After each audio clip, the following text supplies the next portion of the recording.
Oh, it's a pig!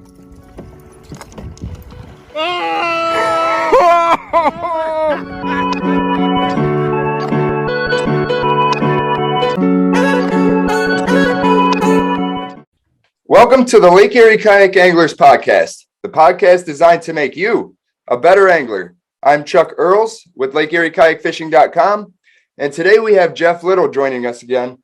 Jeff was on for episode 5 to talk about who Jeff is and Torqeedo. So definitely go back and check out that episode. But today's a little bit different. Today I want to talk about your YouTube channel that you have, Jeff, and all the awesome resources that you have for the anglers out there. Cool. Thanks for having me on, man. Absolutely. I know, you've been featured in a bunch of different episodes. We did the series of 3 Lake Erie kayak fishing where we went as far as 7 miles offshore. Yep. And we were actually out of Lorraine, off of the dump. That's sort of the kind of content I like to produce that really teaches folks something new. And I think that one was a tremendous primer for a lot of people that want to get out and employ some trolling tactics. I know we did a little bit of crankbait grinding the bottom, a little bit of jigging, but mostly it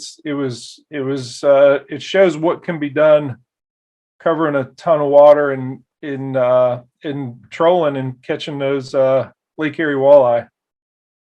So walleye is one of the playlists on there. Do you mind if I just pull up the let's bring it channel up and we kind of dig through what's on there.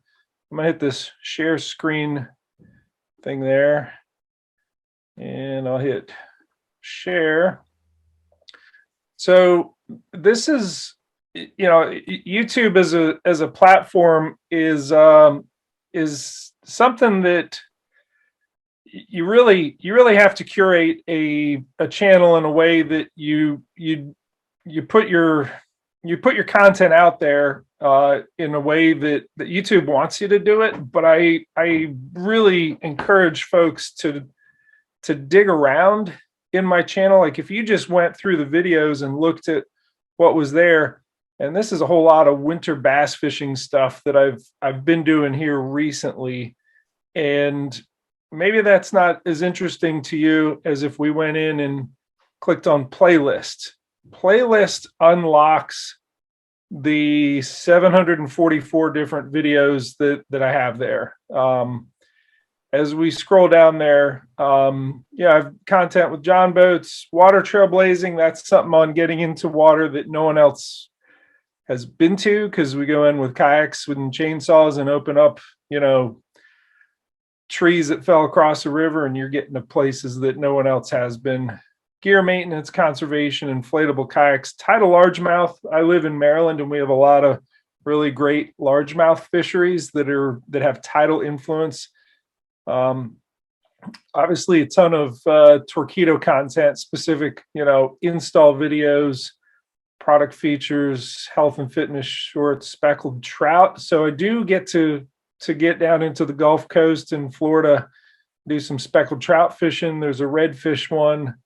But here's the walleye, and I'm hoping to add to this one with you. And this was the first one we did together.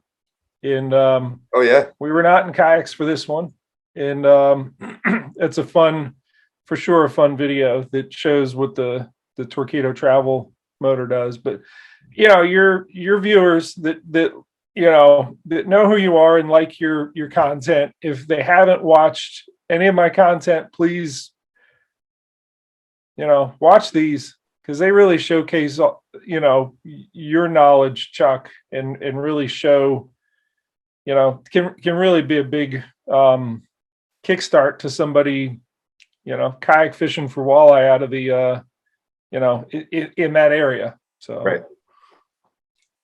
Yeah, and I think it does a good job showcasing your skills as well, and your unique approach to it. One of my favorite playlists that I found really is your tackle craft playlist.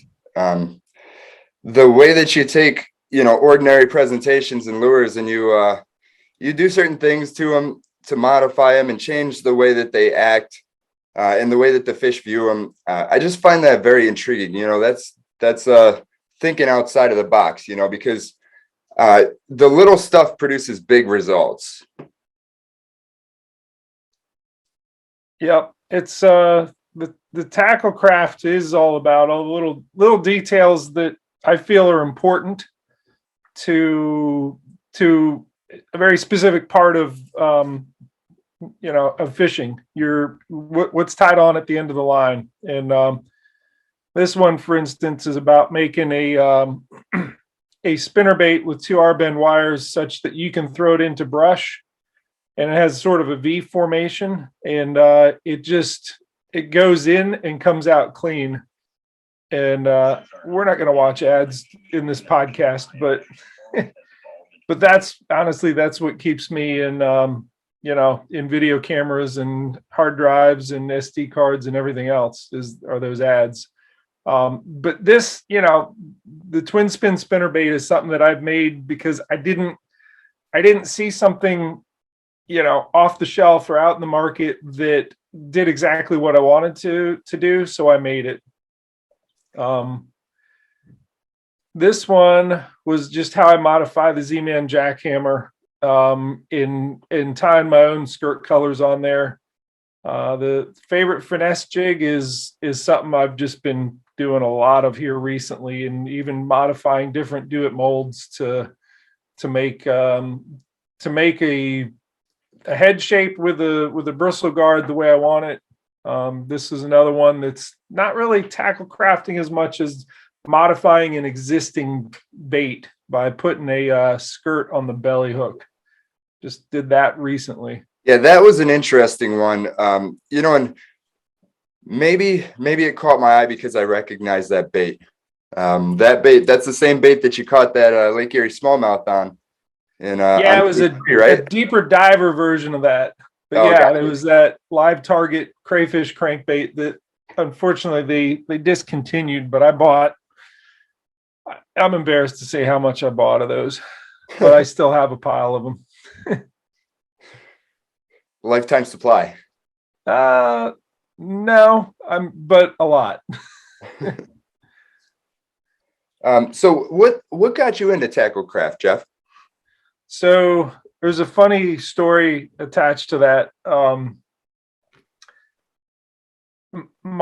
There's a couple stories that kind of string together. When I'm a parent, I got 2 boys, and I think the key to being a good parent is to help your kid find their fishing or their whatever it is that they wake up in the morning and can think of nothing else. And my mom was good for that. When I was a little guy, the Easter Bunny didn't bring me Cadbury eggs and jelly beans in the basket. I got topwater poppers and MEP spinners and all kinds of stuff. And one of them was a Bagley's Poppin' B3, and it was a unique shape popper that had a propeller on the tail, but it had an interesting cut out of the abdomen of that belly that was all red, and it looked like a bird had been chewing on it and may have dropped it. And it was such a great go-to lure for me growing up fishing, neighborhood ponds and some farm ponds here in Maryland. That, I had as a 11-year-old and a 14-year-old and even as a young 20-something had gone swimming when bank fishing and snagged it, on a bush out in the water in like early and mid-March, right? Like, I didn't care. I was always getting that back. So fast forward to me being maybe a year after graduating from the University of Maryland, I'm on a week-long camping float trip with my buddy Rob. The Upper Potomac. We covered 67 miles in about 6 days, camping along the way. It was the first, really, week-long camping float trip I'd done out of kayaks. I'd done them out of canoes and Boy Scouts, and that was a normal thing to take take a week and go out into the wilderness for a week. But this was the first time doing it in kayaks. And you only have so much room, and you want to bring enough of your camping gear and food and water just to make sure that you get, you can do what you need to do. But I had one tackle box with, a small assortment of plugs. And my buddy Rob and he was my college roommate, and we would pass it back and forth like, oh, I want to try this or try that. And we just, we would float and paddle and catch fish and, keep a couple for dinner and just enjoy ourselves. And at some point, Rob looks at me with a different kind of expression on his face, like, hey man, can you hand me the tackle box? And I turned around immediately. I'm like, no, Rob, you had it last. Where is it? And he tells me after the fact, he's like, at that point, I had to think through, okay, which of us has the gun in their kayak? Because we did bring, firearms, but and he was like, I knew I was safe because I had the gun in my kayak, but he knew he had lost that tackle box. And in that tackle box was that Bagley's Poppin' B3 that I'd had forever, that Mom had, as the Easter bunny, had put in my Easter basket when I was probably 9 years old. And I was, after I was done being mad at Rob and we had to go to the next campsite and walk around and ask random people, hey, you have any fishing tackle? Like, we just need a couple hooks to catch dinner, catch a couple catfish to eat. After I was done being mad at him, we finished that trip, which has a lot of other fun stories. Like my hypothermia story is my near-death hypothermia stories from that trip as well. Anyhow, I got home and I'm like, I'm still sad that I don't have this thing. Let me see if I can order them. They were discontinued, just like at Live Target Crayfish Crankbait. And, I said, I got to have them. Like, how do I, locate them? And I just couldn't. And I said, you know what? Let me thumb through this Jan's Netcraft catalog. And I did that and found the basswood and the little screws and in the scale pattern to like put to airbrush paint. I never did the airbrush. I always just used regular, acrylic paint and whatever. I made my own Poppin' B3 and that was the early days of internet message forums, and one of them was called bronzeback.com, and out of that grew riversmallies.com. And one of the people that was on there was Al Agnew. I'm going to turn, if you don't know who Al Agnew is, look at some very old Bass Pro Shop artwork on the cover of the Bass Pro Shop catalog. Al Agnew is an amazing artist. He did this, right? So that's a smallmouth from somewhere in the Ozarks. Oh, I'm not really, because I'm sharing it. I got to stop sharing to show you the artwork. Anyways, I was making these topwater poppers, and I traded them through riversmallies.com with the man that did that smallmouth. Can you see it? Oh yeah. Yeah, that's beautiful. Yeah. So, I'm doing my own sort of functional artwork and making lures because I'm trying to replicate something I can't purchase anymore. That's how it started. But through riversmallies.com, I ended up trading, not knowing who it was because he had a different handle other than Al Agnew. But there was a lure swap, and I have 2 plugs that Al Agnew made. I don't know. It was a big deal to me, but that's how I got started with tackle crafting is carving my own plugs out of basswood. From there, it kind of transitioned to anytime I thought, hey, this is a bait that I've purchased, but I can do better. And whether that media has been pouring lead, shaping spinnerbait wires, initially pouring and then eventually injection molding soft plastics, tying jigs, whatever it's been. I've enjoyed being able to make my own stuff. And I think over the years, I've probably paid more in supplies than actual fishing lures. I mean, I'm just honestly, I'm looking around just in my office because it's kind of everywhere. There's a twin spin spinnerbait that's halfway done. Here's a bag of spinnerbait swivels. Here's an entire bag that I'm taking with me to tie more finesse jigs.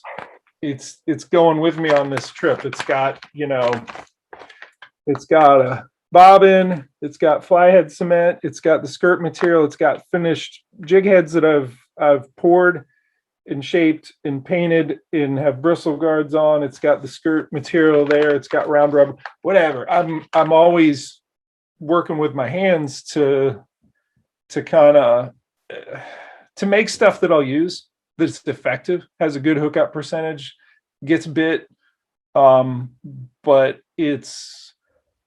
I don't know. It's a productive use of my energy, my creative energy that I enjoy doing it. I get a lot of stuff from Barlow's Tackle down in Texas, from Lure Parts Online, Do It Molds. I actually pro staffed for them for a number of years and produced a bunch of videos for them. And it's just fun making stuff. And, I do the videos in the Tackle Craft playlist as a means to try to invite other people to get creative and to say, let me show you. It's not that hard, but you got to have the courage just to jump in and try making something.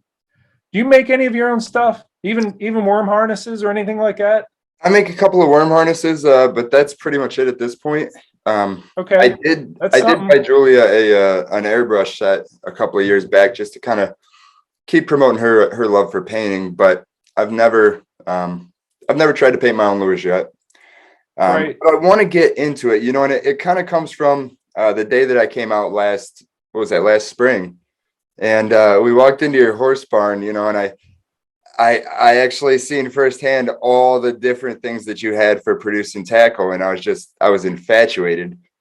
And then, I just started kind of digging into the other videos and stuff that you made, and it I don't know, man. I think it comes down to it allows you to focus more on the presentation that you're giving the fish and understand a lot more, and experiment, just because, well, like that plug, for example, that you tied the skirt on. I mean, you could have tied the skirt on and it didn't do what it was supposed to do, or it didn't, produce fish, but then, but, by doing so, now you have something that really mimics a crayfish, a crawdad under the water.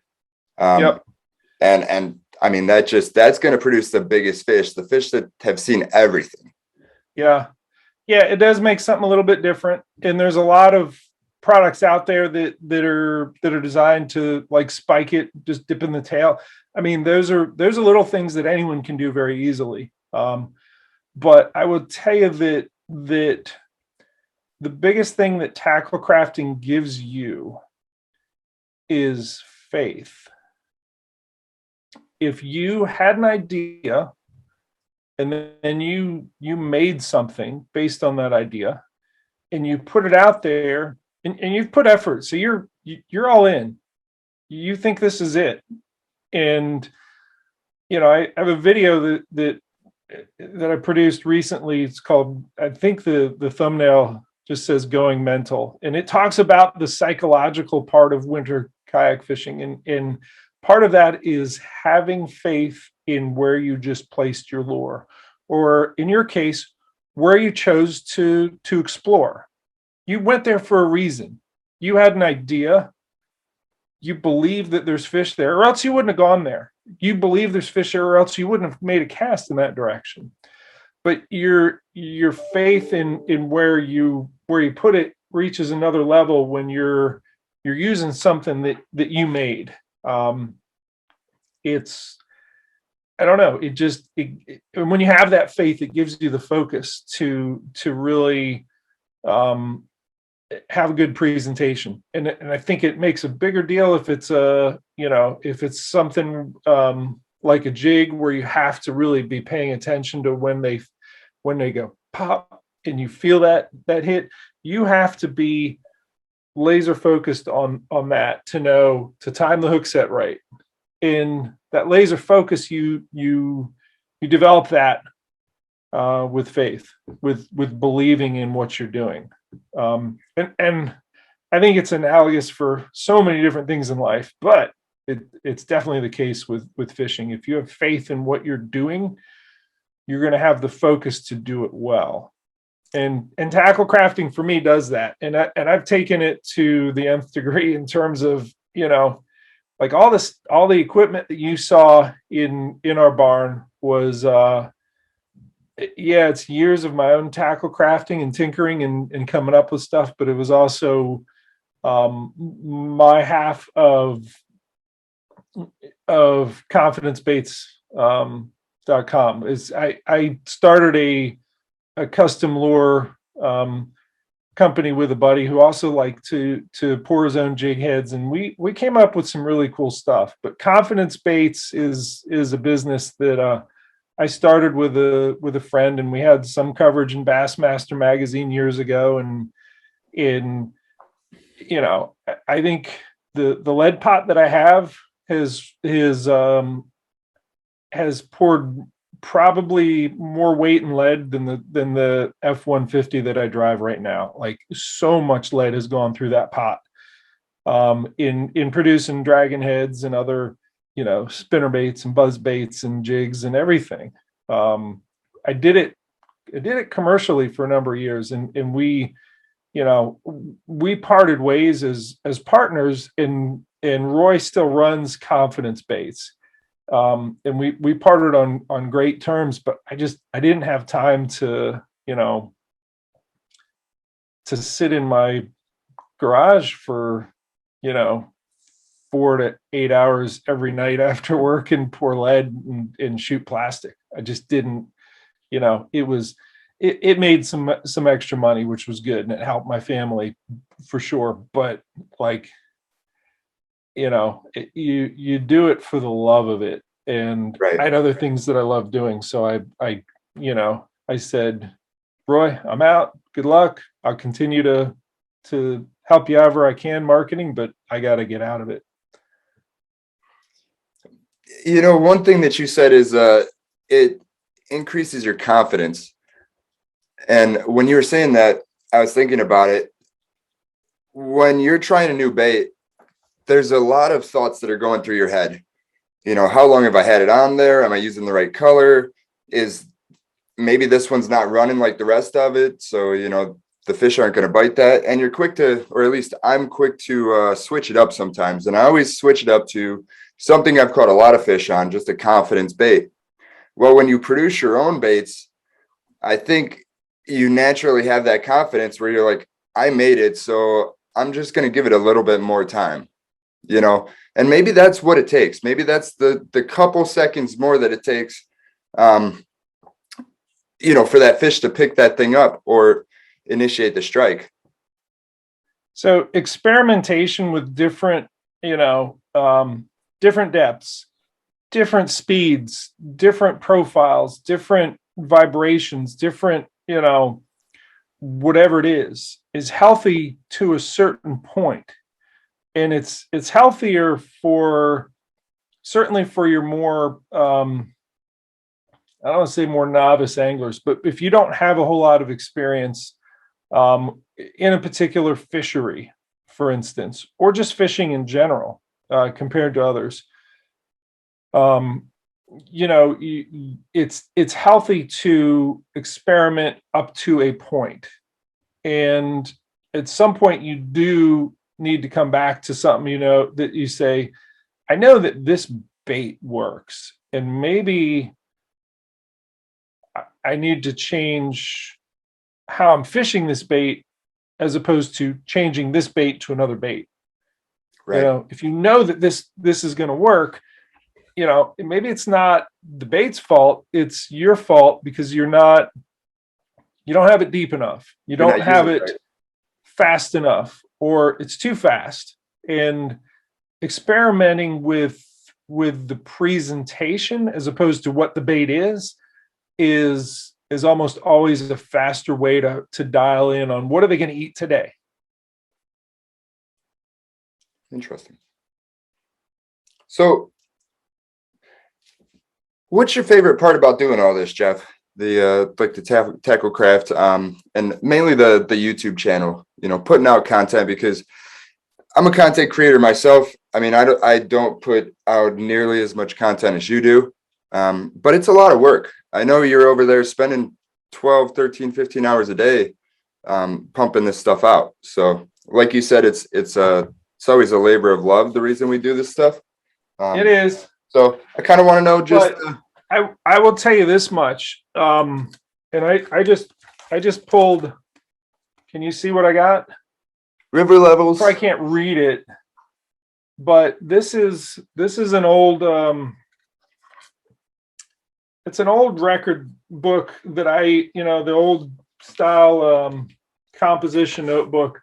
But what's in there are river gauges and what I caught on specific days, right? And on some of these, I've fairly detailed. You're never going to read that, but it records. All right, we did a float on 3/12, March 12th, 2005, and this is on the Rappahannock. Went from hole in the wall, which is an access, just the locals call hole in the wall, to the roadside pull off. Caught 6 fish, 14 incher, 17 and a half, 17 3/4, 18, 18 and a quarter, and a 19 incher. The water temperature went from 42 degrees up to 47 degrees. The turbidity, the water clarity, was between 2.5 and 3 foot of visibility. It had been, and I have the gauge in terms of, it started at 3.17 feet at the Fredericksburg gauge and went down to 3.10. So it's a slow drop in the river level. It's slowly, clearing out. And then I have pattern information. The pattern was soft wash on a steep mud bank, deeper water. 3 of them were behind a big mid-river rock formation in the center of the eddy. I also had 3 breakoffs. That's interesting. 1 behind a wood eddy in wood with a steep mud or clay bank. Details. Right. Okay. This is how I did it 2005. My videos are a much more evolved version of that. And I'm not saying I still don't go back to that occasionally. I absolutely do, especially if I'm going to this little creek that's a tributary of the such and such river, and I need to know before I make the 2.5 hour drive south into Virginia that if I check the gauge now and it's saying it's 4.6 feet, what is that relative to what I did back in 2003? That information's in there. That's great.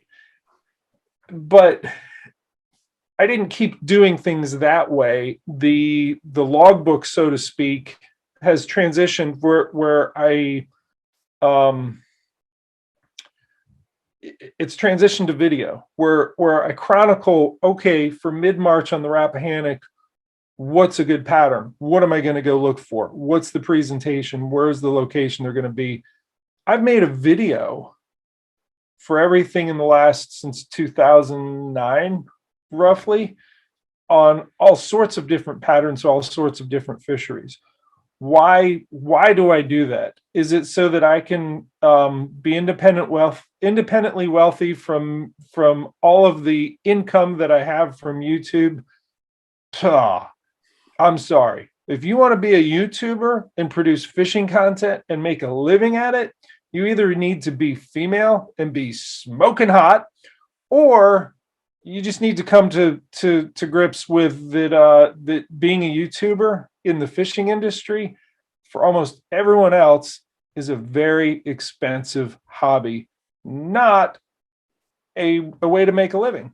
Right. And I'm working hard at it because I make a living through selling Torpedo motors. I do.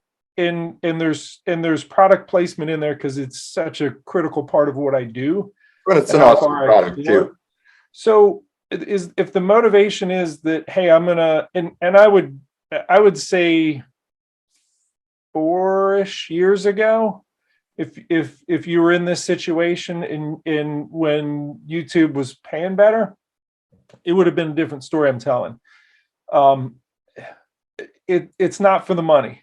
I struggle to clear $100 a month. And if you look at how much content I produce, you'd be like, yeah, you'd be nuts to continue to do that. I am going to continue to do that. Do you know why? Because I love doing it. It is a really expensive hobby, not a vocation. And I've done it naturally over years because it is a way for me to relive the adventure, teach others, which I enjoy. I guided for 10 years. I was a kayak fishing guide in mid-Atlantic rivers for river smallmouth and was an American Canoe Association certified paddling instructor. And I enjoy the teaching, right?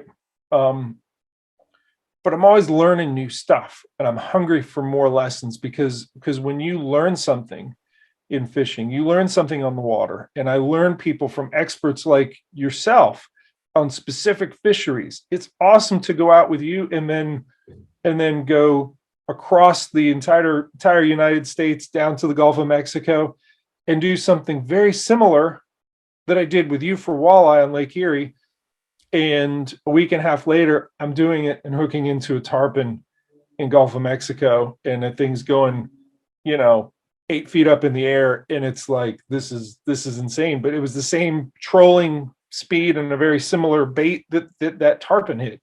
So getting better at it and internalizing those lessons, that's the motivation for me.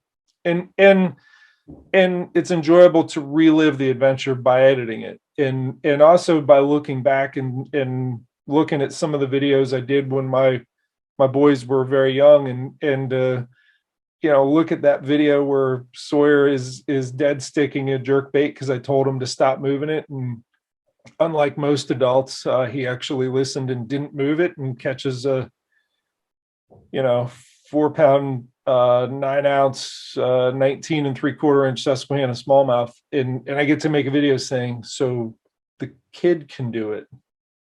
Can you stop moving the jerk bait and let him eat it? But yeah, it's storytelling. I enjoy it, and it's teaching, but it's internalizing lessons that I've learned so that they stick with me, and I'm better the next time out. So a lot of different rewards in there, a lot of different reasons that keep me producing it, and ultimately, it keeps me having adventures. Yep. Yeah, because you're always looking for the next lesson, the next opportunity to teach or dial in a fishery. We will be back after the short break. Storm damage got you down?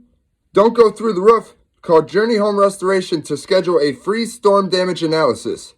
If damage is found, they will work with your insurance company to get you a new roof at no cost to you.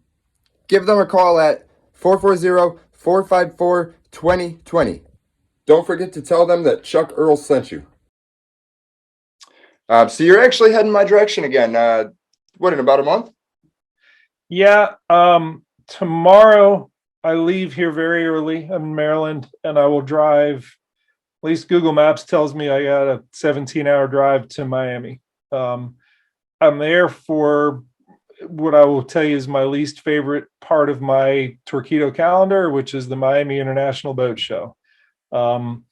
I would love to tell you that I'm going to Miami to slide my kayak into those canals and catch peacock bass and snakehead and clown knife fish. And there's so many other cool things down there that are going on. There's bonefish that you can catch and barracuda and tarpon and everything else. There's so many cool things that you can do in that part of the world. But I'm going down there to set up a booth and work a show that is not very fishing centric. Once I get past that and I run and I set up that trade show, work it for 5 days, break it down, which takes several days, and have everything shipped back up to Torquedo headquarters in Crystal Lake, Illinois. Once I'm done with that, then I go to South Carolina and I film with Corey Dreyer, who's your fellow Team Torquedo angler. He's someone who's done the kayak fishing tournaments for over 10 years, and I'm going to get a 10-year retrospective on the water interview. I already have my interview questions lined up to pick his brain and to have him kind of talk about, hey, we started with whatever measuring device you could find, and a regular point and shoot camera, and at the end of the tournament you open this up, pull the SD card and said, here you go, tournament director, and he puts it in his computer, uploads it, and nobody knows what anyone's caught, to what we have now where everyone can watch on Tourney X or Fishing Chaos, like who's in the lead, and you can watch it real time. To have Corey Dreyer go through that perspective and to kind of talk about the evolution of the sport of bass fishing out of a kayak in a tournament is going to be kind of cool. He's also going to be someone who I'm going to talk a little bit about, that he's one of us who have taken a hobby and turned it into a profession. He sells kayaks for Confluence Outdoor, which is Wilderness Systems and Perception, and yes, Pelican, because Pelican bought Wilderness Systems in Confluence. But he's got a full-time job in the industry, and to talk about, hey, that's one way to do it. And there's a lot of people that do this sport that look for different ways, yourself included, to how do we do a full-time, how do we let this become our life in every way possible? And he took a pathway similar to mine, which is sales. And there's a lot of different ways, but he's one that has done a little bit of everything. So it's going to be an interesting interview from that standpoint. After that, I get to chase Mike Iaconelli around one of the lakes down there in South Carolina as he pre-fishes for the BASS championship, the kayak fishing championship down there. That'll be interesting. That'll be interesting getting someone who's done everything else in competitive bass fishing to give a perspective on jumping into the kayak fishing competition and the similarities, differences, and what if someone who is from the bass boat world and is interested in jumping into the kayak fishing tournaments, what the differences are, what they need to figure out before they do that, and what it's like to pre-fish in a kayak as opposed to a bass boat, and what he likes more about the kayak scene than he does the bass boat scene. So that'll be an interesting one. And then I'm home, and that's a month. Sometime, I think 8 or 9 days after, I'm coming your way, and we're gonna go to the show, and I'm gonna co-present with you. I'm looking forward to that because it's more education, more teaching people about the sport, about cold water safety, about how not to die when doing this sport, and then to teach other skills. And then after then, I'll let you talk about what we think we're going to do. Yeah, the Cleveland Boat Show is coming up. We got to get through Columbus first. Columbus is this weekend, which at the time of this podcast, it would have been it'll be last weekend. But coming up March 17th through the 20th, we're going to be at the Cleveland Boat Show. We're going to do, Jeff and I are doing cold water kayak fishing safety, and then I'll be on the fishing stage talking about all the different species that you can target on the kayak on Lake Erie. So not just walleye, all the other good stuff. And then I'm going to also have a booth set up there, and Jeff will be hanging out in the booth with me, so you guys can stop by and talk fishing with us, talk torpedo with us, talk strategy, just stop by and have fun. Jeff's also going to spend some time in the Paddling Discovery Center, which is actually a cool thing that they've added this year. They have the paddling pool for the presentations, and I think they have some re-entry seminars going on as well. And then they have the Paddling Discovery Center, which is going to basically have kind of a collection of all the different kayaks, designs and stuff like that. And you're actually bringing something to kind of showcase that.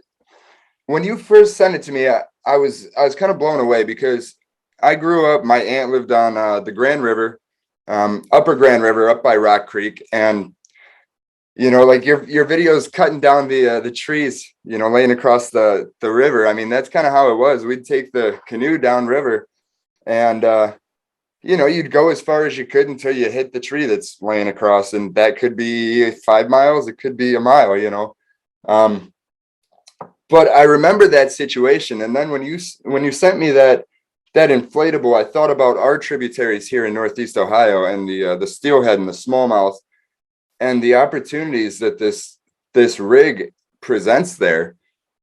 So why don't you tell me a little bit about that? That's the Innovative Sportsman Osprey 1436.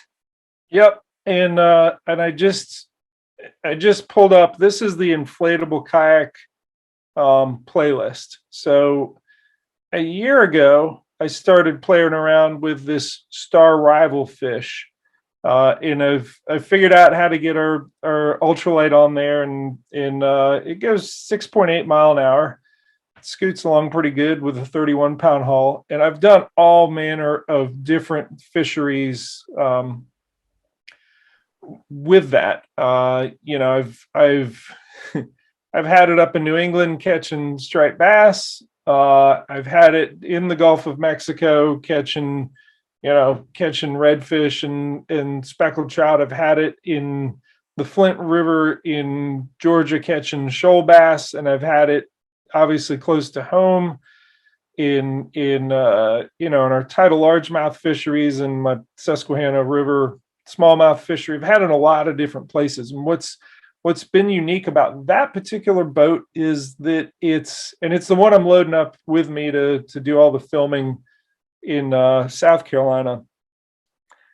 It's super lightweight. It's shallow draft is probably the biggest thing. And I want to pull up the video, the promo video I helped Trey with Innovative Sportsman with, show off his. But the shallow draft is probably the biggest thing. It goes, most rotomolded kayaks need between 6 and 9 inches of water. Once you get all your gear in there and you're in it, you bottom out around, between 6 and 9 inches. And I actually did a survey on a Facebook page called Kayak Fishing Surveys, where I asked people, please go out to your garage, take a yardstick or whatever measuring device you have, and put it on the ground and measure how many inches is the mud line. And I got that range between 5 and 9.5, I think was the range. But most kayaks need, call it 7.5 inches of water to go in. Right. The inflatables need less than 3. Most of them about 2.5. Even with all the gear on it, the amount of freedom that gives you in certain fisheries to pass through there and not run aground, not to go boom and have that plastic hull hit rocks and spook fish everywhere. The Yep. stealth is another part of it. You know, it hits rocks and it's basically silent, whereas a rotomolded plastic hull reverberates this big booming sound across the whole pool, and you're not catching those fish. So you have stealth, shallow draft, lightweight package, and you have this unmatched stability. You know, the stability of the physics of it are such that when you have compressed gas in three chambers that you're standing on, it does, the primary stability of it does not want to go underwater. It's why they use them to manufacture stand-up paddle boards, is because standing up, you need a lot of primary stability. And these inflatable kayaks have that amazing next level stability. And I've enjoyed that with the Star Rival fish. The hurdle, though, the tough part was, you know, how you rigging all the stuff that you want to do that you're usually putting on your plastic boat. You know, I want to put rod holders on there. I want to put an anchor wizard on there. I want to put a torpedo motor on there. I want to put a depth finder on there. I want to do all of these things that we're usually just drilling holes in plastic and turning screws and putting things on there. Well, you can't drill holes in an inflatable. So Right. how do you rig it up? In this first video at the bottom here, the Star Rival fish installing the ultralight 1103 on an inflatable kayak. That was, I mean, it's an hour and 11 minutes. It is a video documentation of me learning as I go how to glue on these things called Yak Attack switch pads that I put the track across, you know, in a bridge formation between the two, that I can get my Torpedo throttle on there or whatever else. I didn't really, you know, have a guide. I was just trying to figure it out as I went. And throughout that process, I've worked with one of my Torpedo dealers that he's local to me, and he's a welder. It's Trey Leach, and he owns Innovative Sportsman, and he makes all sorts of adapter plates and other rock guards and other things that make the Torpedo ultralight even better or able to be rigged on a boat. He sells the foot control steering kits on it. And yeah, he saw what I was doing, and he's like, let's, you know, can you help me design one? And he's coming out with one this spring that is, it's going to come standard with at least 8 feet of track on either side in a way to rig whatever you want on it. So you don't have to do everything that I did in this first video where I'm gluing pads on and trying to figure things out. If we go up to, and this was the prototype number 5 that I did with them. Can we just watch a little bit of that? That video was so cool. One thing I want to see on there is when he goes over that log that's kind of half submerged. Yeah.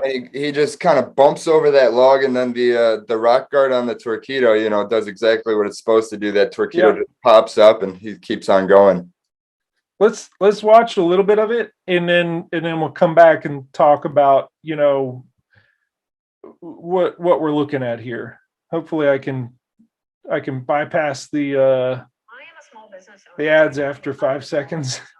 To tell them about Next Insurance. All right, next is the video. So that's partway into it. I'm gonna back it up. Here we go.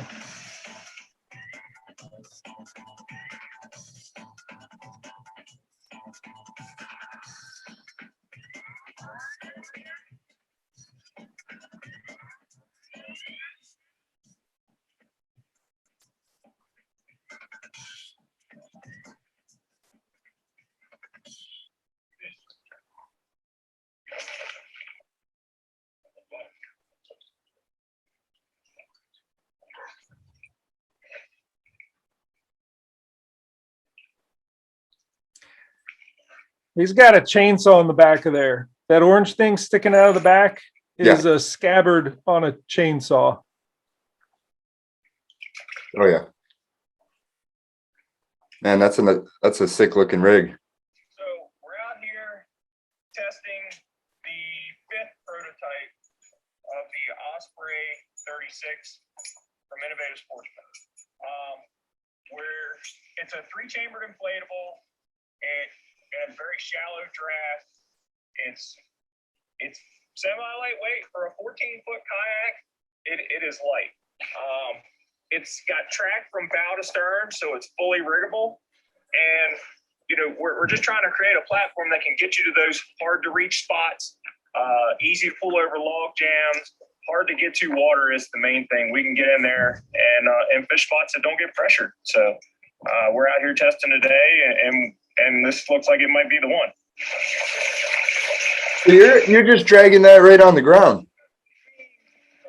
Yeah, I'm going to mute it so maybe we can keep watching whatever's going on, and we'll talk a little bit about it. So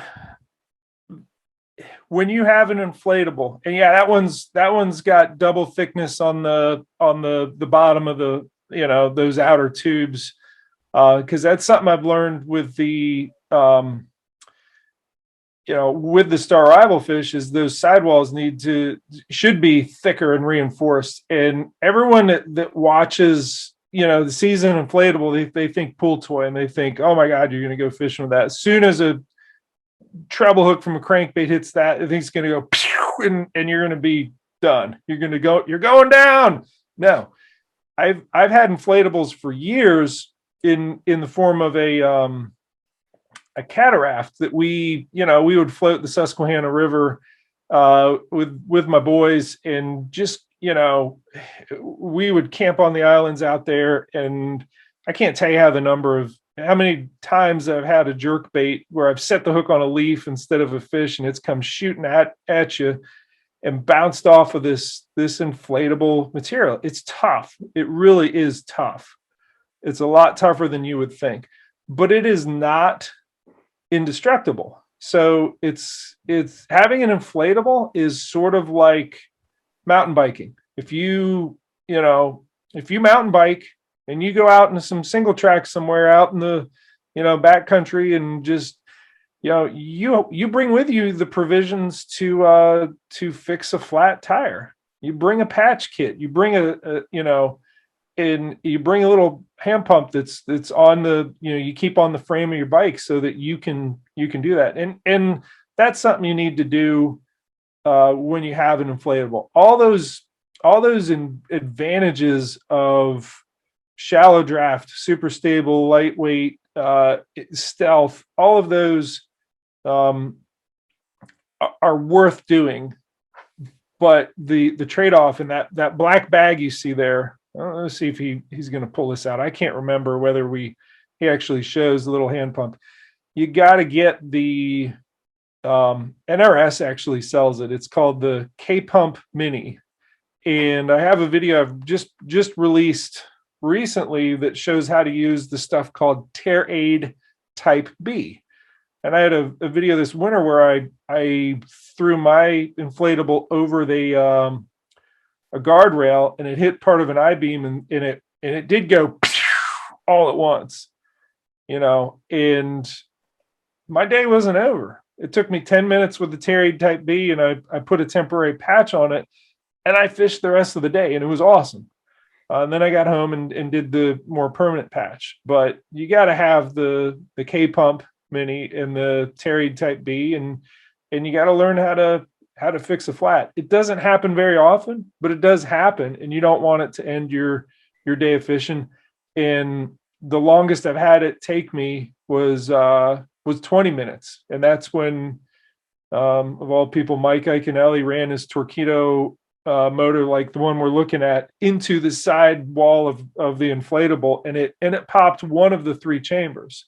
So even if you pop one chamber, you still have 3 that are keeping you afloat.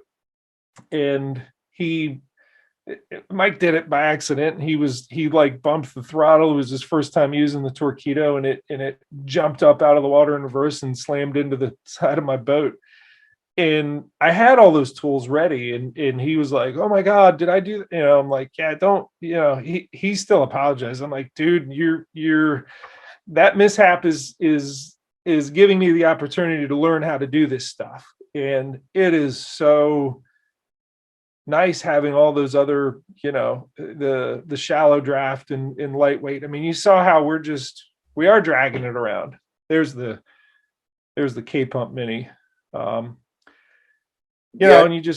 you fix the, you do the temporary patch and pump it back up and keep going.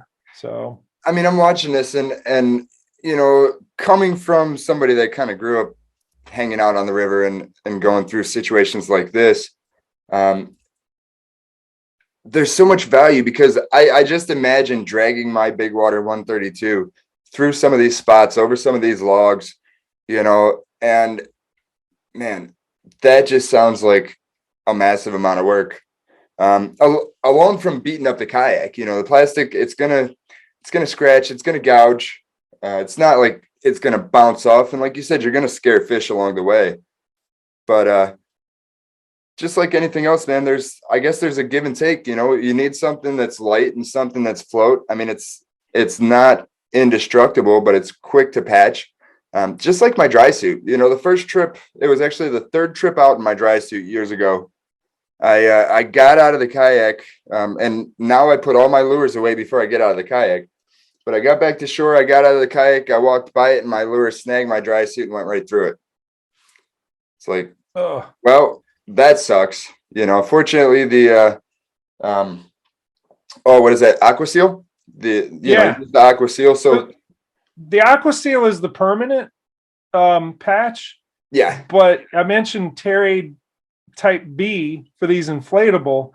If you carry Terrade type A, that's for your dry suit. I actually have some on my NRS dry suit. On the sleeve, there's a little cuff. There's like the gasket, and then there's like a neoprene cuff that goes over it, and then there's the rest of it. And I had, from putting it on and taking it off, I had a little bit of a tear between the outer layer and the cuff, and it wasn't totally opening up so like water would get in, but I could see the stitching starting to go. And I just, this was back in end of October. I saw it happening, and I slapped some of that Terrade type A onto the dry suit right on that seam. And it's, you'll see it when I come up. It's it's patched. It's fine. Yeah, it'll get you through till the end of the season when you got time to send it in. Yep. The worst thing to do is send in your dry suit right at the beginning of cold water season. Right. Because you know what's going to happen. Like May, they're sending it back. Yeah, you want to get that rehabbed in like June. Yeah, when they're not busy. Yeah, that's cool. So yeah, you can that's see we're just dragging it over stuff, and it's it's tough. You can see the frame in this, and he has those cross members. I think he's going to change how he's mounting the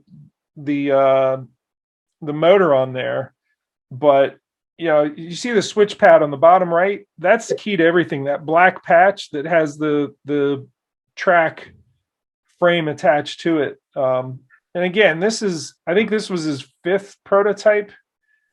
And here, let's kick over to this one. He actually let me. I clicked on the speed and range one, and we'll get past this.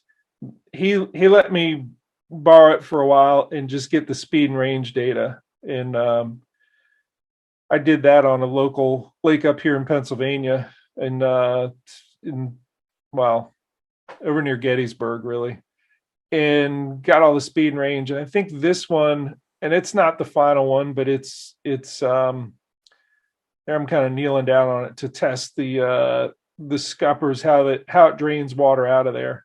Mm-hmm. There's these little holes that you can kind of see that there's like 6 holes on one side and 6 on the other, and it just sucks the water down through and kind of shoots it out of the back. Anyhow, it's I think he's awaiting the first, and there is nowhere here domestically where you can have these manufactured, the drop stitch flooring. It's all either Vietnam or China. and he's having the hulls themselves. It's the only place that they are manufactured, made overseas. And then he's building the frames out here, adding the seat, adding, all of the different components that you need to, in kit forms, whether you want to put the Torqeedo on there or you want to put the, a depth finder kit or foot control steering kit. All of that is going to be sort of modular where you can order whatever you want. And I think what he's ended up doing is licensing the top loading track from Yak Attack, where I think there's like a whatever he pays per foot to be able to use their patent in to have that top loading track, because it is a very good track. So yeah, Yak Attack makes some really nice products, not just kayak accessories, also boat accessories, motorcycle accessories, all kinds of stuff. Yep. Yeah, I was gonna ask, a lot of Yak Attack stuff on there for sure. Yeah, you see mine. Probably got enough Yak Attack gear on there to sink it. How is that thing to paddle? So it's almost a 14-foot boat, but it turns like an 11-footer, because, and that's what people ought to kind of understand, that you're getting extra stability, but you're also getting extra maneuverability, which are usually play opposite one another, and you're getting extra speed. I think people are going to look at this and compare it to what they know, which is rotomolded boats, but they're different. They're different in many different ways. And because it sits on top of the water instead of down in it, because you have a 2.5-inch draft instead of a 7.5-inch draft, turning it is really easy. One of the first times I had mine on moving water is I crossed an eddy line, and I pushed hard, because as soon as you cross an eddy line with your, with a plastic boat, that current catches all that 7.5 inches of plastic down in the water and pushes your nose downstream. Well, I actually advanced up through a class 1 rapid, not meaning to. Like, I started to, I was expecting, all right, it's going to push and I have to do a sweep on the downstream side. And I pushed halfway up through a rapid. I'm like, I'm advancing upstream. How is this happening? Because it's so easy to move a boat that sits on top of the water. Right. I will tell you, if there is a downside to these boats, is that they're subjected to the wind quite a bit more than a rotomolded boat. It's a trade-off. You get blown around in the wind more just sitting still than you would with a rotomolded boat, because a rotomolded boat is sitting down deeper in it. That being said, you see I have an anchor off the front of that. It requires very little effort with the paddle, with the motor, with an anchor, with the power pole to keep you in place. It doesn't need a whole lot to hold you in place because of the wind. So it's a trade-off that's very easily overcome, if you will, because it sits on top of the water. It's not difficult to hold it in place. But if you do nothing, the wind will push you around in it. You just need to rig the boat. And I know that one of the key things, you can see the anchor on the front of that, is that it has what it needs to have that anchor, up front, an attachment point, so that you can really drop an anchor with an anchor wizard or however you want to rig it. And it's going to hold in position nicely. So, right. I really can't wait to see it in person. Man, I think the steelhead guys are just going to love this thing.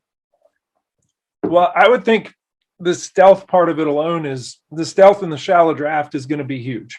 Yeah. I mean, you fished a lot of the lower rivers with me, like the Grand and Rocky. But once you start going up, I mean, there's spots where it gets really, really shallow. And a lot of guys, they use the big float boats to come down. And I look at this, and this is a perfect opportunity if you're a guide, if you're just wanting to get out and do some scouting. You don't have to bring your big rig. You just grab this thing, drag it down to the water, go scout for your next trip. Or if you just want to, get out with a buddy, you can each have your own boat, or get out by yourself. Yeah, I mean it's a fun platform to to go exploring and going in areas that other people, I don't want to say you can't go, but you struggle more. It just everything is easier with this. So Oh yeah. What's it weigh? Did you say that? So I know that the Star Rival fish was a 31-pound hull. That wasn't seat weight or anything else. And it certainly wasn't the weight that had all of the track and the switch pads and everything that I put on there to rig it out. This one, and this was just a prototype that he weighed with his deer scale. And I think he had it at 85 pounds with the seat, with the torpedo bracket and the anchor wizard, but not the anchor itself. He had already put a lot of stuff on there. And it was right around 85 pounds. It's the 5th prototype, and he's waiting on the first batch. And I think he's starting slow in just ordering 20 and selling those, and then going from there. He'll order more as he can afford to do it. He's not doing like the crowdfund or the I forget what are the other ones where you get people to Kickstarter. The Kickstarter. He's not doing any of that. He's just financing it with what he's got, and he'll grow it from there. One thing I think he's doing standard is the kayak cushion, which is nice. Like every kayak should have a kayak cushion. Yeah, I need to add one to mine for sure. Yeah, they're nice. Doesn't show it there, but I think I think he decided I want people to be comfortable, and that thing makes such a big difference. So this is the one that you're going to have at the boat show, right? It's either going to be this prototype or one from his first batch. I'm not really sure. It may come down to the timing of when he gets them in. Obviously supply chain is driving all sorts of business happening or not, but it's I'll for sure have this one, and I may have one of the first ones that he has set up. So this one's kind of neat. This shows that repair I was talking about. This is me driving down into somewhere into Virginia, and I got it all rigged up. I mean, I got all the gear on there ready to drag it, down to the water. What I don't show here is that I threw it over a guardrail and it popped. At this point, the boat that's coming down the hill with me, that's my Star Rival fish. The tube on the other side that you can't see is already popped at that point. And I'm just dragging it out, and then I walk through, what it takes, the 10 minutes to put the patch on there. And then I think the next day when I was at home, I did the more permanent patch, and that boat's in the back of my F-150 right now, ready to go to, ready to roll south. That's my boat. And it's, It seems like it's pretty easy to drag that thing. It is. It certainly was that day across the snow. But I'm excited to get into the Osprey though, because and he's got one. He's going to take care of me. He's got one for me that is. I'm excited to use it because I want to put a boat like that through the paces and to see, hey, how often am I actually patching a boat like that? And with the thicker walls, I think the Osprey is going to be a more durable one, but it's going to be a little bit heavier than this star rival fish that I've been in for a year. You can see on the back of that seat, did you see that banana shaped orange? Did you see that saw? It was very brief that it was on there. I either carry an electric chainsaw or I carry that handsaw, and sometimes I carry both because we go to a lot of places. There's the saw where there's trees all the way across, and in the playlist that I started for that really features that kind of water, which is where I fished with Trey, is called Water Trailblazing. And to be able to get to a log that's all the way across, remove it and keep going is it gets you to water that other people don't fish. And when you're fishing for unpressured fish, fishing is so much better. So much better. They're stupid, uneducated fish that eat everything you put in front of them. It's amazing how different it is when you get to water that other people don't fish. And that saw is part of that whole system. All right, here's the hole. You can see it's deflated. Oh yeah. And there's the hole. There was an I-beam from a guardrail. That's a big hole. I had two trucks coming at me from opposite directions in a big old snowbank embankment, and I had to get this kayak tossed over the guardrail and at least partway down that hill, like now. And that's, the rush of doing that. There's the Terraid Type B I was talking about, led me to need to do this temporary patch. And it was truly 10 minutes and I was on my way, and I got to enjoy the rest of that day. And I actually filmed the two different videos, the going mental one, and then the why fish in winter. And I filmed part of a video that is, I think it's scheduled to release in March. If you guys subscribe, if you guys could subscribe to the channel, I'd appreciate it. It helps my metrics and keep me in SD cards and cameras when I kill them. I kill probably 2 cameras a year. But hit the notification bell so that when I have new content that comes out, that you get that notification, you watch it. But one of the videos that I shot here, I just shot the underwater footage of an A-rig that I put weights on to really troll it and have it drag along the bottom with a jackhammer attached.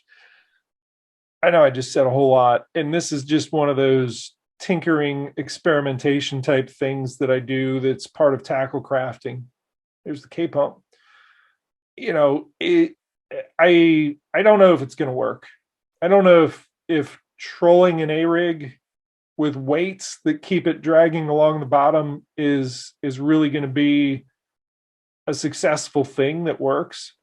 And I have some little tackle tweaks with that is in a video that's coming March 1st. And I've scheduled it out through March because I'm doing so much traveling that I need to have a constant flow of content on the channel to keep people's attention, keep the channel growing.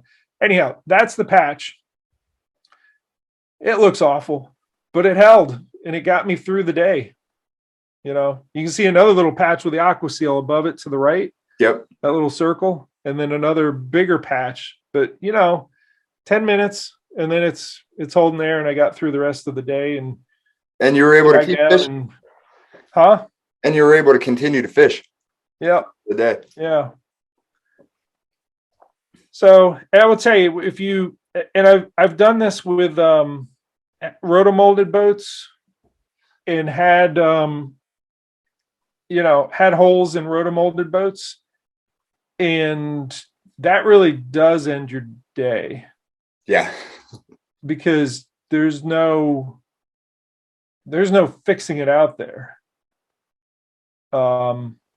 And I've actually thought of this in terms of you're getting offshore with it, and it's a little scary to think, all right, if we're going 4 miles out, well, you still have two chambers to get you home. Like if you pop one, you're gonna get home. Did I ever share that story with you about what was this? I don't know, 2017 maybe. Did you take on water out there? I didn't, but one of my buddies did. So do you carry a hand pump to build water out? I do have a hand pump in my hull, and I also add pool noodles in there. And what the pool noodles does is it takes away some of the space for the water to fill, but it also kind of helps keep it afloat if you do take on water. Right. Hey, I want to address this. See how it's bubbling, which says, "Oh, your patch didn't work." Oh yeah. It was bubbling like that, and it looks like a lot coming out, but that had been like 2 hours into my fishing, and I added a little bit more air and was good the rest of the day. I don't, it wasn't a perfect patch job. It's kind of ugly, but it worked and it got me through. So if you watch this video, understand that's what I'm showing there is, some hours had gone by and I needed to just add a little bit more, but it didn't stop me.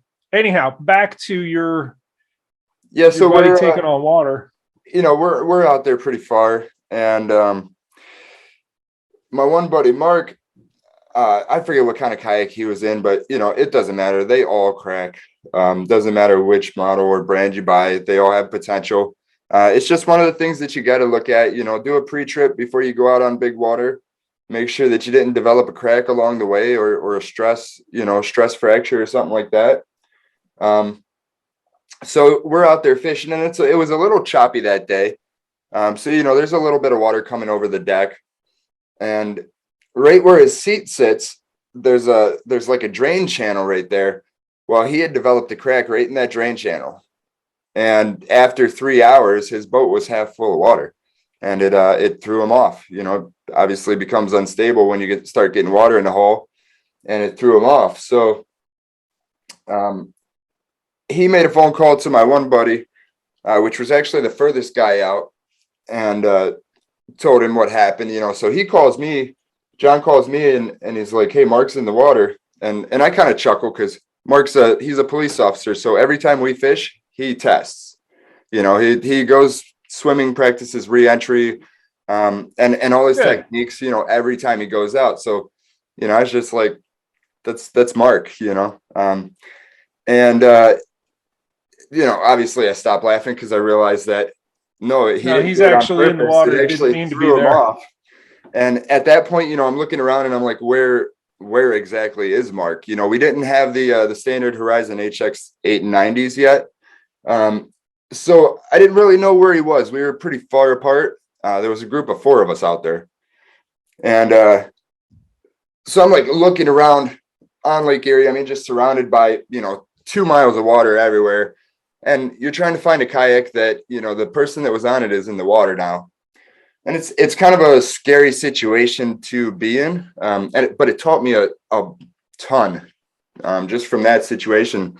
So I called my other buddy, Jason, and I'm like, "Hey, Mark's in the water." And he was close enough that he's seen Mark. He's like, "Hey, I think I see him." Well, I seen Jason. So I followed Jason. Jason, made a beeline over towards Mark. And I was still in the pungo, paddling. These guys were in Mark's kayak was a paddle kayak, but the other guys were in pedal drives. So we get to Mark, and at that point, I mean, it's looking pretty low in the water. We're still probably, I don't know, mile and a half offshore. And Mark's just, holding on to his kayak, holding on to the kayak in the front, and we're just kind of towing him in. And it got to the point where we felt like the kayak was actually going to sink. I don't know if it would have or not, but it was getting pretty low, and there's electronics on there and fish finder. I mean, the electronics and the tackle and all that. You don't want to lose all that stuff, No. So we instead of heading out back towards where we launched, we just headed towards the closest shoreline, and where we were fishing off of the point. It's all nice, beautiful houses along there and all private shoreline mostly. So we ended up actually having to just pull up on somebody's beach and drain the kayak. You know what I mean? It's one of those situations where it's like you're not trying to trespass on anybody's property, but like this is an emergency situation where Yep. you know we got to get the water out. And when we pulled up, I looked at Mark. I'm like, hey, at least if they call the police on us, we already got one. Right. Just to kind of break the ice, because he was kind of flustered a little bit, and it definitely made a little bit of an impact on him. But it taught me a massive. I didn't realize that was a danger until it happened, and just being in that situation, you prepare so much more intently. So like when my clients come out, one of the things that I like to do is just check out their kayak. I've seen guys where the Hobie through hole cover is gone. There's just a Right. half-inch hole in the kayak, and I'm like, if it kicks up and we're in a foot, you're going to start taking on some water, and then we're in a dangerous situation. And that's with any kayak. Again, it's not brand specific or anything like that. They are still plastic boats, so plastic does have its limitations in that aspect. But the pool noodles in the hull and just doing a quick inspection before you go out. And don't use a scupper cart. I've seen the Hobies crack too. The Hobie does reinforce theirs, but on any other kayak, don't use a scupper cart. That's just going to end badly, and it's kind of hard to identify the crack in the scupper until you are taking on water. Yeah, I'm partial to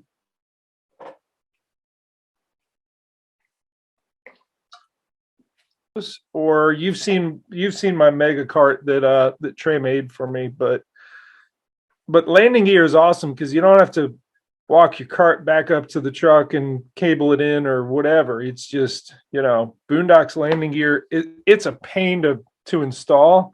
Once you have it, you love it. Yeah. I think, well, I asked Trey, I'm like, can you make yours such that you can get landing gear on the inflatable?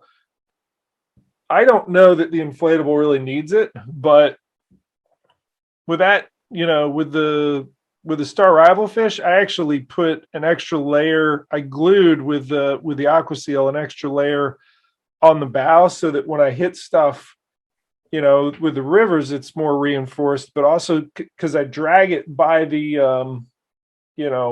the torpedo mount on its nose, and I don't really care. Like it's built up. It's not going anywhere. So I pulled this one up just because this is one of my newer newer playlists, which is water trailblazing.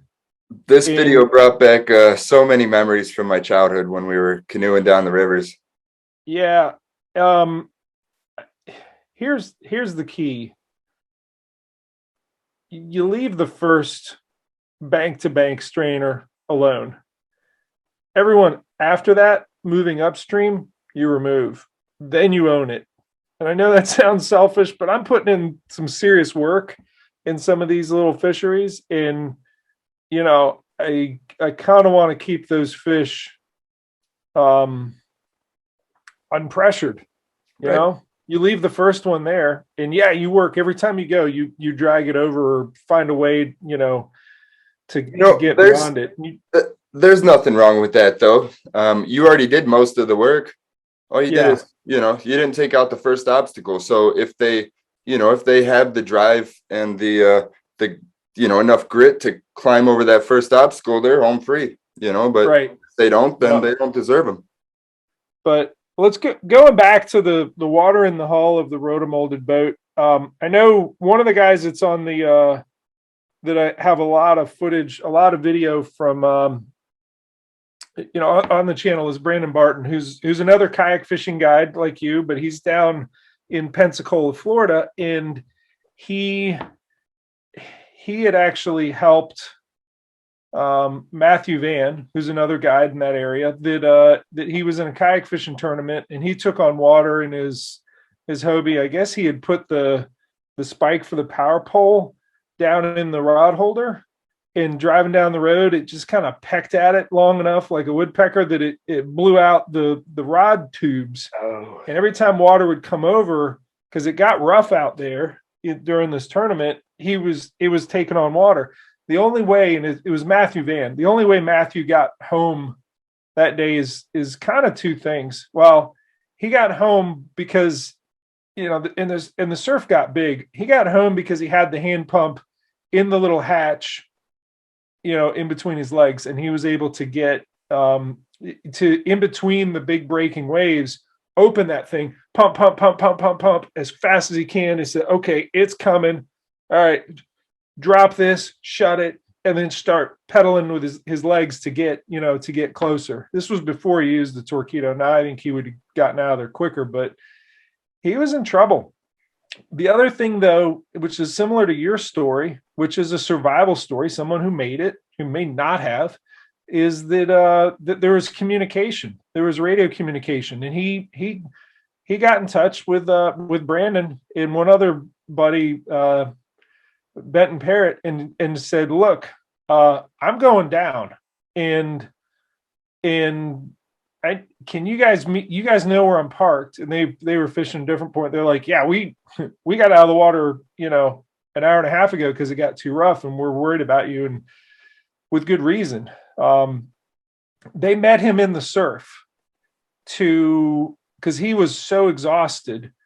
They met him at the surf break, and he jumped out, and they just said, "Just go, we'll get your gear." And they got his gear, but his boat was totally flooded, and a lot of people would have actually died in that situation. Matthew's tough and has done it a lot, and even his level of experience as a guide wasn't enough to.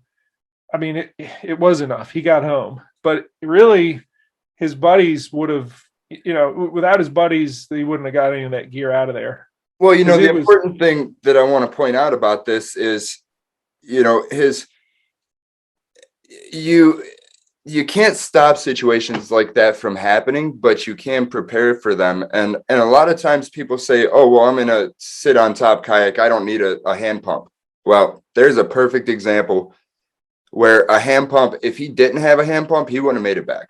No. Since he knew better, since he was prepared for anything, was it a bad situation? Yeah. But, fortunately he was prepared, with the right gear to come out, and I'm sure he learned a ton from it.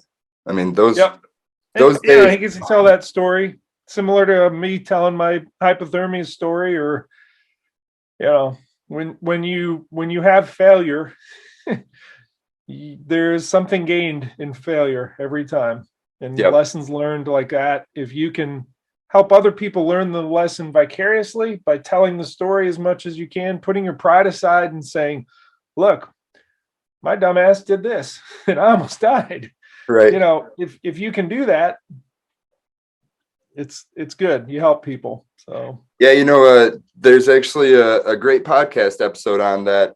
I brought on Michael Paletta. He had an incident, I think it was 2020, October 2020, where he went out, didn't have the right gear, and he almost didn't make it back, but he comes on the podcast, tells his story. So definitely check out that. That's episode 10. Okay. That's an important one to watch. But yeah, man, I'm excited for you to come down, and excited to hang out. I learn a ton when you come into town, and when we talk and we spend some time together, we can shout ideas and bounce ideas off each other. It's just a great time, and I'm looking forward to it too. It's what I look forward to. And I guided for 10 years, and for 10 years, and I don't want to speak down to anyone, but when you're in a position where you're the expert and you're taking somebody under your wing, you are responsible for them, for their safety. And Absolutely. it is quite a responsibility, but I enjoy when I get to go with people that I'm going to say I don't have to worry about, but I don't, you can have a little bit more crazy adventures when you know that somebody is experienced and fully capable. And I think you and I are going to do that. Oh, yeah. We're going to get into some crazy stuff together after the show, and we're going to have some more epic adventures to put up on the little stuff. So for sure, I'm looking forward to that. Yeah, me too. Well, if you want to check out that inflatable, the Innovative Sportsman Osprey 1436, Jeff is bringing it to the Cleveland Boat Show, March 17th through the 20th. Just look for the Lake Erie Kayak Fishing booth. It'll be in there when it's not in the Paddling Discovery Center.